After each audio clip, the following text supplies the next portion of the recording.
দারুণ দারুণ দারুণ। অভিজিৎ বাবু, আমার মনে হয় কি যা সাড়া পেলাম আজকে, এবং সমস্ত শ্রেণীর মানুষ দলের প্রতি এবং আমাদের প্রার্থী যিনি অভিজিৎ বাবু তার প্রতি বিশ্বাসটা দেখাই যাচ্ছে, এবং আপনারাও দেখতে পেলেন। আমার মনে হয় কি জনসমুদ্র ছিল আজকে।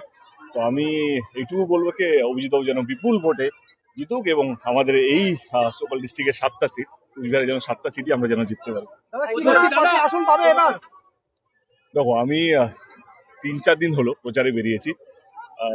আর একটু প্রচারটা করি, কারণ দলের হয়তো আমি চাইবো 250টা, কিন্তু যত প্রচার করবো, যত মানুষের আজকে মনেই হলো কি এই সিটটা আমরা জিতছি। কেন আসার পরে একটা মানুষের ভাইবস বোঝা যায় না, কে মানুষকে দেখতে এসছে, কে ভোট দিতে এসছে। তো আমার মনে হয় যত দিন যাবে, যত প্রচারের মধ্যে আমি থাকবো, তত বেশি বুঝতে পারবো। আজকে আমি এটুকু বলতে পারি কি মমতা ব্যানার্জি সরকার করছে, দিদি আবার চতুর্থবারের জন্য শপথ নিচ্ছে, এবং আমার আজকের মনে হয় কি আজকে যা দেখলাম গতবারের থেকে একটা সিটও কম হবে না। এবার কতটা বাড়বে যত দিন যাবে, মানুষের মধ্যে আমাদের কতটা বিশ্বাস, দলের প্রতি, দিদির প্রতি কতটা বিশ্বাস, সেটা সামনে সামনে এরকম ভাবে দেখলে বলতে পারবো। দারুণ লাগছে, দারুণ।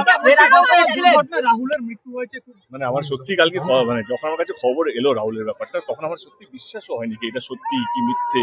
মানে কি অনেক সময় নাকি ফরওয়ার্ড চলে আসে, এরকম একটা ফরওয়ার্ড এলো মনে হলো আমার, কিন্তু যখন আমরা জানতে পারলাম কি না, সত্যি খুব দুঃখজনক, খুব তাড়াতাড়ি চলে গেছে আর কি। মানে রাহুল আমার এখনো মনে আছে যখন রাজ ওর সঙ্গে প্রথম ছবি করলো, সেখানে আমি একটা আইটেম সং করেছিলাম প্যান্টের তালি, এবং আমার এখনো মনে আছে আমি রাজ আমরা ওর গানে বাতাসে গুনগুন জন্য হয়তো মানে সাউথে যাওয়ার কথা ছিল গানের শুটিং এর জন্য, আমি রাজ ওকে নিয়ে রাহুলকে নিয়ে আমরা শপিং করতে গিয়েছিলাম প্রথম ছবিতে, এবং সাউথ সিটি মল সবে খুলেছিল, মলে গিয়ে তারপরে আমরা নিউ মার্কেট গিয়ে ওর জন্য শপিং করছি। আমার মনে হয় রাজের এখন মনে থাকার কথা এটা।